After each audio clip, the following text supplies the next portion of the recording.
dosa daripada istri tersebut yang mereka ditarik daripada rambutnya sampai ke ubun-ubunnya, sampai tercecer otaknya, mereka yang sampai mati tidak menutup auratnya.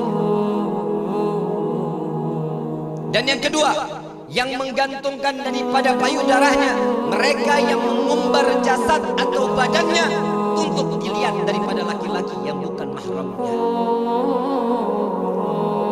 Yang ketiga, mereka yang memakan daripada daging-daging jasad sendiri karena mereka adalah seorang wanita yang demen berhias untuk dipandang untuk orang lain, bukan untuk menyenangkan suaminya.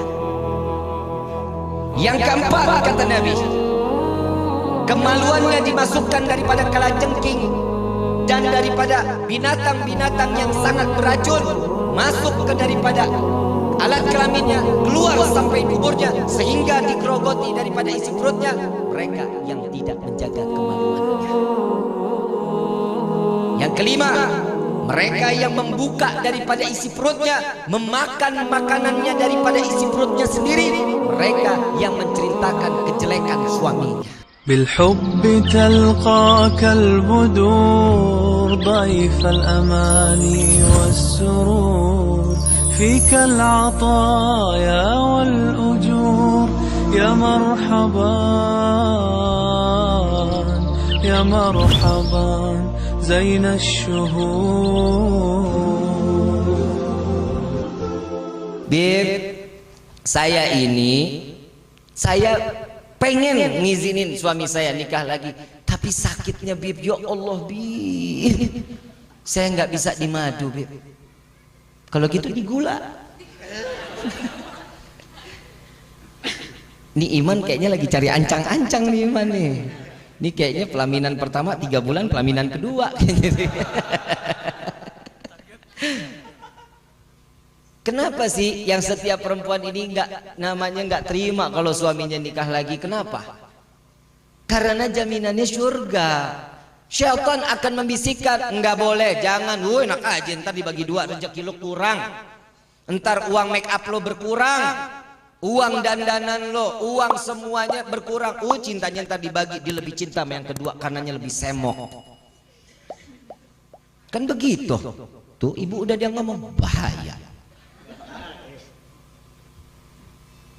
Tapi apa diteruskan oleh Allah Subhanahu wa taala di dalam firman-Nya? Jika satu mencukupi, kata Allah, di dalam syariat, di dalam ketentuan hak kepada laki-laki, nggak boleh, cukup satu. Alhamdulillah, lega napas Bib. Tuh Pak, denger tuh Pak tuh.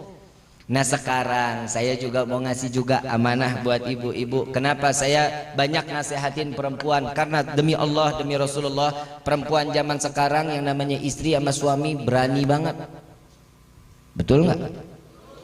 Melotot sama suami, pulang telat dikit ngoceh sampai subuh. Betul begitu, betul. Saya ngomong banyakin perempuan ini kenapa? Karena di neraka itu paling banyak apa? Laki-laki apa perempuan? Karena nggak ngizinin suaminya kawin lagi.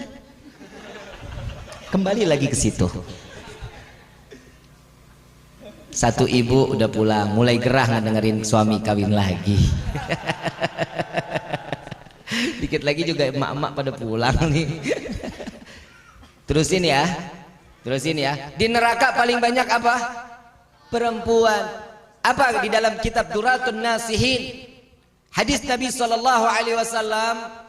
di dalam riwayat tersebut dikatakan, saat aku Isra wal Mi'raj, aku diperlihatkan neraka dan paling banyak istri-istri yang berada di dalam neraka.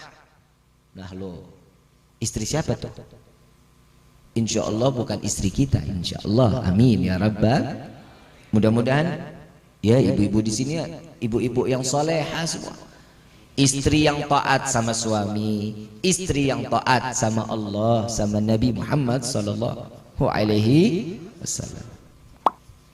Yang pertama Siti Fatimah. Kenal Siti Fatimah? Putri tercinta Nabi Muhammad sallallahu alaihi wasallam.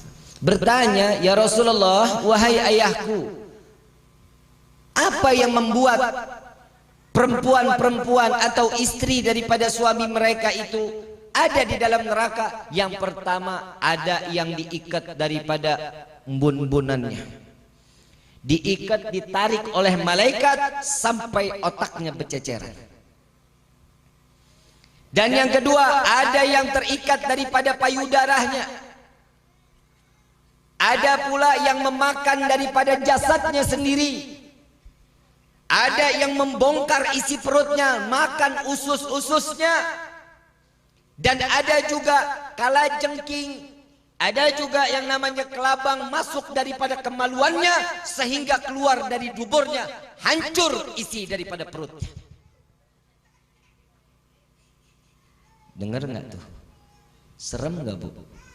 Ini bukan dongeng ya. Bukan dongeng, tapi ini kenyataan alal haq yang diceritakan oleh baginda Nabi Muhammad SAW. Siti Fatimah mendengarnya nutup kuping. Siti Fatimah menutup kupingnya sambil menggelengkan kepalanya, nggak sanggup dengarnya. Khawatir dirinya yang akan mendapatkan siksaan tersebut. Sedangkan Siti Fatimah Al-Batul Az-Zahra yang tersucikan dan yang teraman daripada siksa api neraka masih menangis mendengar suara perempuan seperti itu. Sampai saat itu Siti Fatimah bertanya lagi, ya Rasulullah, tidak tahan aku mendengar daripada ceritamu ini. Aku ingin mendengar apa dosa daripada istri tersebut yang mereka ditarik daripada rambutnya sampai ke ubun-ubunnya, sampai tercecer otaknya, mereka yang sampai mati tidak menutup auratnya. Dan yang kedua, yang menggantungkan daripada payudaranya, mereka yang mengumbar jasad atau badannya untuk dilihat daripada laki-laki yang bukan mahramnya. Yang ketiga, mereka yang memakan daripada daging-daging jasad sendiri karena mereka adalah seorang wanita yang demen berhias untuk dipandang untuk orang lain, bukan untuk menyenangkan suaminya. Yang keempat, kata Nabi, kemaluannya dimasukkan daripada kalajengking dan daripada binatang-binatang yang sangat beracun masuk ke daripada alat kelaminnya, keluar sampai duburnya sehingga digerogoti daripada isi perutnya. Mereka yang tidak menjaga kemaluannya. Yang kelima, mereka yang membuka daripada isi perutnya, memakan makanannya daripada isi perutnya sendiri. Mereka yang menceritakan kejelekan suaminya. Ini kira-kira sayang enggak menuduh, tidak berprasangka pun tidak. Insya Allah mudah-mudahan wanita yang berada di desa ini Allah selamatkan dari siksa tersebut. Saya nggak perlu ibu jawab, perempuan jawab, tapi renung sendiri. Dari sekian banyak yang diceritakan, ada nggak salah satunya yang saya tidak jaga daripada kehormatan suami saya? Sampai Nabi mengatakan, Bu, Pak, untuk menyampaikan kepada istri di rumah. Tahu nggak sih di dalam khutbah nikah, ya ayyuhalladzina amanu ittaqullah. Di khutbah nikah ada dikatakan di dalam khutbah tersebut Nabi mengucapkan, wahai orang yang beriman, bertakwalah kalian kepada Allah. Karena pernikahan ini untuk menjaga keimanan dan makin taat ibadah kepada Allah.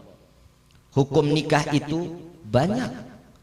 Bisa jadi sunnah, bisa jadi wajib, bisa jadi haram.